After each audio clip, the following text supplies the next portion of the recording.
Haji Erick Thohir BAMBA adalah pengusaha dan filantropis Indonesia.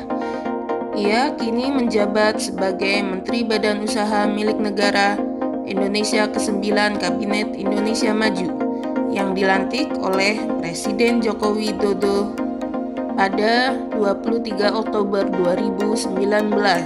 Berikut profil singkatnya. Berorientasi pelayanan. Didahului dengan perombakan pada struktur kementerian, kemudian dilanjutkan perombakan radikal pada jajaran komisaris dan direksi beberapa BUMN strategis guna memajukan tiap perseroan milik negara.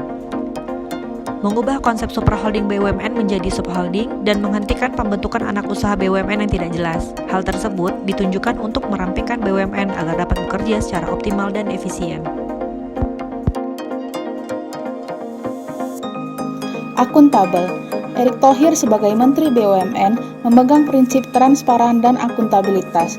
Terbukti dengan langkah pertamanya setelah menjabat melakukan perombakan pimpinan maupun direksi di beberapa BUMN.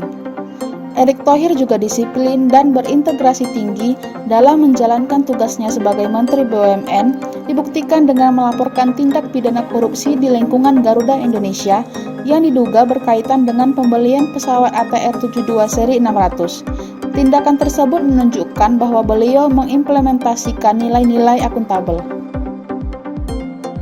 Menteri BUMN Erick Thohir resmi menjadi anggota Banser. Beliau berkompeten meningkatkan kompetensi diri untuk menjawab tantangan yang selalu berubah. Banser berupaya menjaga dan memajukan Indonesia dan menggarap bagaimana masyarakat pada umumnya mendapatkan kesempatan untuk naik kelas, tidak hanya secara ekonomi, tapi naik kelas sebagai kebangsaan yang bersatu. Dikarenakan Indonesia saat ini masih menghadapi tantangan akibat pandemi, baik sektor kesehatan maupun ekonomi. Karena itu, ia menyebut gotong royong menjadi kekuatan bangsa dalam keluar dari pandemi, dan mampu menjadi bangsa pemenang di masa yang akan datang. Harmonis. Sebagai Menteri BUMN, Bapak Erick Thohir dikenal sebagai sosok yang humoris dan disukai oleh masyarakat maupun pegawai. Terlihat kedekatan beliau di kantor dengan para pegawainya, serta keramahan beliau terhadap masyarakat umum sangat nyata adanya. Kedekatan dan keramahannya tanpa membedakan satu dengan yang lain baik dari segi ras, suku, bangsa, dan agama merupakan bukti keharmonisan yang dibangun.